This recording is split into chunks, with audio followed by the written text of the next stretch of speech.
செயல் இதை நான் வன்மையாக கண்டிக்கிறேன். நீதியமைச்சர் அண்மையிலே அந்த கருத்தை வெளியிட்டிருக்கிறார். இது ஒரு நான் அந்த செய்தியை பார்த்தேன். அமைப்பில் இருந்து அரசாங்கத்துக்கு எதிராக போராடிய குற்றச்சாட்டிலே அரசியல் கைதிகள் விடயம் மிக மோசமான ஒரு பல ஆண்டுகளாக நாங்கள் இந்த நீதி அமைச்சருடைய கருத்து அமைந்த வடக்கு கிழக்கிலே இயங்கக்கூடிய தமிழ் தேசிய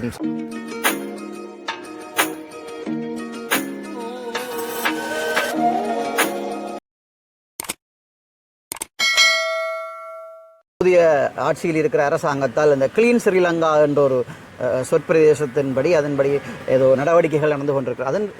இதனுடைய கருத்து எப்படியா இருக்கும்? இது காலப்போக்கில் சாத்தியமாகுமா? இல்லை, அவர்கள் கிளீன் ஸ்ரீலங்கா என்று எதை சொல்லுகிறார்கள் என்பது எனக்கு தெரியாது. ரோட்டை கூட்டுகிறார்கள், ஓட்டோவில் இருக்கிற தேவையற்ற விடயங்களை அகற்றுகிறார்கள். இதுதான் கிளீன் ஸ்ரீலங்கா என்று அல்ல. இதே இல்லை மக்கள் எதிர்பார்த்தது. வீதி அழகாக இருக்க வேண்டும் என்பது வேறு விடயம். நானும் பயங்கரவாத தடை சட்டத்தின் கீழ் கைது செய்யப்பட்டது கிளீன் ஜெஃப்னாவுக்கு. கிளீன் ஜெஃப்னா சிட்டியை உருவாக்க வேண்டும் என்று நான் முயன்ற போது என்னை பயங்கரவாதியாக கைது செய்திருந்தார்கள். இதே பயங்கரவாத தடை சட்டத்தின் கீழ் கைது செய்திருந்தார்கள். ஆகவே நகரம் நாடு அழகாக இருக்க வேண்டும், அது பிரச்சனை கிடையாது. ஆனால் தூய்மைப்படுத்தப்பட வேண்டிய விடயங்கள் ஏராளமாக இருக்கின்றன. இந்த நாட்டை குட்டிச்சுவராக்கிய அரசியல்வாதிகள், இந்த நாட்டை இனவாதத்துக்குள் கொண்டு சென்றவர்களிடமிருந்து இந்த நாடு கிளீனாக வேண்டும். இந்த இனவாதிகள் இந்த நாட்டிலிருந்து அகற்றப்பட வேண்டும். இனவாதம் இந்த நாட்டிலிருந்து அகற்றப்பட வேண்டும். எல்லா மக்களுக்கும் சம உரிமை கிடைக்க வேண்டும். தமிழ் மக்கள் தங்களுடைய சமத்துவ உரிமையை பெற வேண்டும். இதுதான் கிளீன் ஸ்ரீலங்கா. எங்களை பொறுத்த மட்டிலே கிளீன் ஸ்ரீலங்கா என்பது இங்கே இருக்கக்கூடிய அசுத்தங்கள், மனநிலையில் கூட அந்த அசுத்தங்கள் இருக்கக்கூடாது. பயங்கரவாதிகள் என்று பயங்கரவாத தடை சட்டம் இருக்கக்கூடாது, அல்லது இனவாதத்தை தூண்டுகிறவர்களுக்கு எதிராக நடவடிக்கை எடுக்க வேண்டும். கடந்த காலங்களில் மோசடியாக நாட்டை குட்டிச்சுவராக்கிய கொரப்டட் அரசியல்வாதிகள், ஊழல் அரசியல்வாதிகள் இந்த நாட்டிலிருந்து அப்புறப்படுத்தப்பட வேண்டும். இதுதான் மக்கள் எதிர்பார்த்த கிளீன் ஸ்ரீலங்கா.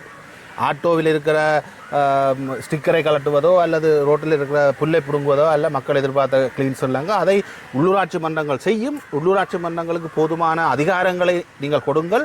என்னை போன்று உள்ளூராட்சி மன்றங்களை, அந்த நகரங்களை தூய்மைப்படுத்துபவர்களை பயங்கரவாத தடை சட்டத்தில் கைது செய்கின்ற கேவலமான நடவடிக்கையை இந்த அரசாங்கம் செய்யாமல் விட்டாலே உள்ளூராட்சி மன்றங்களுக்கு மக்கள் பிரதிநிதிகளை அனுப்பி வைக்கிறதுக்கான தேர்தலை உடனடியாக நடத்தினாலே நாடு கிளீன் ஆகும். ஆனால் மக்கள் உங்களுக்கு வாக்களித்தது எந்த கிளீன் என்பதில் நீங்கள் தெளிவாக இருக்க வேண்டும் என்பது என்னுடைய கோரிக்கையாக இருக்கிறது. ஓகே, வணக்கம். வணக்கம். சமீப காலமாக ஒரு வதந்திகள் ஊடகங்கள் ஊடாக ஓடிக்கொண்டிருக்கிறது. அது என்ன மாதிரியான விடயம் என்று சொல்லி சொன்னால் அரசியல் கைதிகள் விடயமாக இருந்தது. நாங்கள் முதலும் ஒரு நேர்காணலை உங்களை கேட்டிருந்தோம். அரசியல் கைதிகள் சம்பந்தமான விடுதலையை கேட்டிருந்தோம். அதற்கு நீங்கள் பதிலளித்தீர்கள். ஆனால் தற்போது அதிகாரத்தில் இருக்கிற ஆளுங்கட்சியாக இருக்கிற NPP அரசாங்கத்தில் இருக்கிறவர்கள் கூறி வருகிறார்கள், அரசியல் கைதி என்று யாரும் இல்லை, அவர்களை எல்லாரையும் விடுதலை செய்து விட்டார்கள் என்ற ஒரு விவாதம் இப்போ போய்கொண்டிருக்கிறது. அதுக்கு உங்களுடைய கருத்துக்கள் என்ன? நான் அந்த செய்தியை பார்த்தேன். நீதி அமைச்சர் அண்மையிலே அந்த கருத்தை வெளியிட்டிருக்கிறார். இது ஒரு மிக மோசமான ஒரு முழு பூசணிக்காயை சோற்றிலே புதைக்கின்ற ஒரு மோசடியான ஒரு செயல். இதை நான் வன்மையாக கண்டிக்கின்றேன்.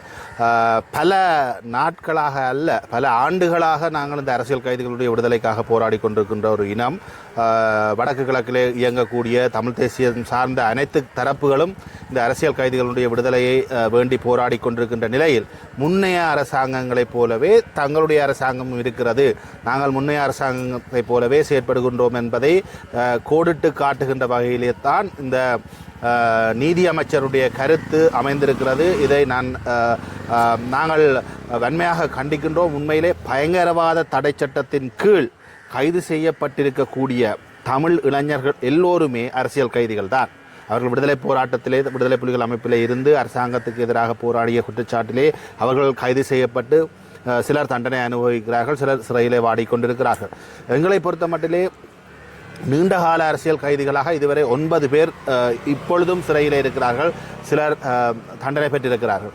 பயங்கரவாத தடை சட்டத்தின் கீழ் கைது செய்யப்பட்டிருக்கின்ற முன்னாள் போராளிகள் அவர்கள்தான் அரசியல் கைதிகள். அவ்வாறு யாரும் இல்லை என்று பூசணிக்காயை சோற்றில் புதைக்கிறாரா இந்த நீதி அமைச்சர் என்பதுதான் என்னுடைய கேள்வியாக இருக்கிறது. அரசியல் கைதிகள் என்று யாருக்கும் லேபல் குத்துவதில்லை, அது உண்மை, யாருக்கும் லேபல் குத்துவதில்லை. ஆனால் நாங்கள் யாரை அரசியல் கைதிகள் என்று சொல்கிறோம் என்பதை JVP திட்டவட்டமாக திட்ட தெளிவாக தெரிந்து வைத்துக்கொண்டு முன்னைய அரசாங்கங்களைப் போலவே தாங்களும் அதே நிலைப்பாட்டை எடுப்பது என்பது பொருத்தமான ஒரு விடயமல்ல. காரணம், நான் ஏன் அதை பொருத்தமற்ற விடயம் என்று சொல்லுகின்றேன் என்றால், இந்த ஜேவிபி ஆயுதமேந்தி போராடிய ஒரு அமைப்பு. இந்த ஜேவிபிக்கு எதிராகத்தான் இந்த பயங்கரவாத தடை சட்டத்தை நாங்கள் பிரயோகிக்கிறோம் என்று பயங்கரவாத தடை சட்டம் கொண்டு வரப்பட்டது. இந்த நிலையில் அதே ஜேவிபி, அதே பயங்கரவாத தடை சட்டத்தின் கொடூரத்தை அனுபவித்த அதே ஜேவிபி இதுவரை பதவிக்கு வரும் வரை பயங்கரவாத தடை சட்டத்தை நீக்க வேண்டும் என்று குரல் எழுப்பி வந்த அனுரகுமார திசாநாயக்க தலைமையிலான இந்த ஜேவிபி அரசாங்கம் இப்பொழுது அரசியல் கைதிகள் இல்லை என்று சொல்வது நேர்முரணான நிலைப்பாட்டை எடுக்கிறது.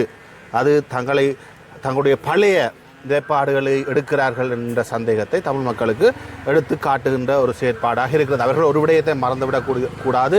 வடபுலத்திலிருந்தும் அவர்களுக்கு 5க்கு மேற்பட்ட பாராளுமன்ற உறுப்பினர்களை இந்த மக்கள் கொடுத்திருக்கிறார்கள். ஆகவே இந்த வாக்களித்த மக்களுடைய உறவுகள் தான் அரசியல் கைதிகளாக இருக்கிறார்கள் என்பதை இந்த ஜேவிபி என்று சொல்லப்படுகின்ற தற்பொழுது என்பிபியாக உருமாறி இருக்கிறவர்கள் மறந்துவிடக்கூடாது என்பதையும் நான் இந்த சந்தர்ப்பத்திலே கோடிட்டு காட்டுகின்றேன். உடனடியாக இந்த அரசியல் கைதிகளை விடுதலை செய்ய வேண்டும் என்பதோடு மட்டுமல்லாது, இந்த அரசியல் கைதிகளை பயங்கரவாத தடை சட்டத்தின் கீழ் வைத்திருக்கின்ற இந்த பயங்கரவாத தடை சட்டமும் உடனடியாக நீக்கப்பட வேண்டும் என்பது என்னுடைய கோரிக்கையாக இருக்கிறது. நீங்கள் குறிப்பிட்டது போலே எங்களுடைய மக்கள் முக்கியமாக 175% மக்கள் தங்களுடைய உறவுகள் கட்டாயம் விடுதலை செய்யப்பட வேண்டும். தமிழர்களுக்காக இருந்து வருகின்ற இந்த பயங்கரவாத சட்டம் முற்றுமுழுதாக நீக்கப்பட வேண்டும் என்று ஒரே ஒரு நோக்கத்தோடு தான் இந்த என்பிபி அரசாங்கத்தை ஓட்டுகள் மூலம் இங்கே எழுப்பி வைத்தார்கள்.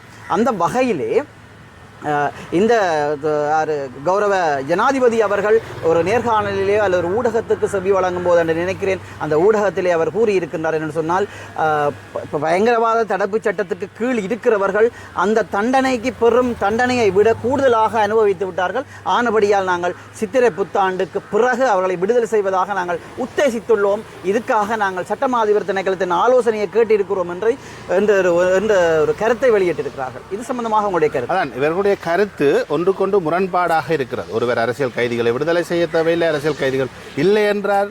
இன்னும் ஒருவர் சொல்கிறார் அரசியல் கைதிகள் நீண்ட காலமாக துன்பத்தை அனுபவித்து விட்டார்கள். ஆகவே இந்த ஜேவிபி அரசாங்கம் தங்களுக்குள் முரண்பட்டு நிற்கிறதா அல்லது வேண்டுமென்றே மக்களை குழப்புகின்ற விதத்திலே இவ்வாறு மாறி மாறி கதைகளை சொல்லிக் கொண்டிருக்கிறார்களா என்பதுதான் இப்பொழுது தமிழ் மக்களுடைய ஐயமாக இருக்கிறது. என்னை பொறுத்த மட்டிலே 9 அரசியல் கைதிகள் நீண்ட காலமாக இருக்கிறார்கள். அதைவிட 22 அரசியல் கைதிகள் மீளவும் விடுதலை போராட்டத்தை உயிர்ப்பிக்கின்றார்கள் என்ற அடிப்படையிலே பயங்கர விடுதலை போராட்டத்தை மீள உயிர்ப்பு செய்கிறார்கள் என்று ஏற்கனவே புனர்வாழ்வளிக்கப்பட்டு விடுதலை செய்யப்பட்டு சமூக வாழ்விலே ஈடுபட்டு கொண்டிருந்த பல அரசியல் கைதிகள் மீளவும் கைது செய்யப்பட்டிருக்கிறார்கள். இவர்களுடைய எண்ணிக்கை 22ஆக இருக்கிறது. அவர்களுக்கு எதிராக எந்த குற்றச்சாட்டு பத்திரமும் இதுவரை பெருமளவிலே முன்வைக்கப்படவில்லை.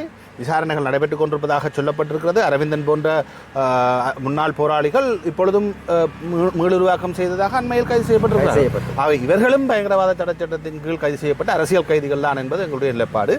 ஆகவே அனைவரும் விடுதலை செய்யப்பட வேண்டும்.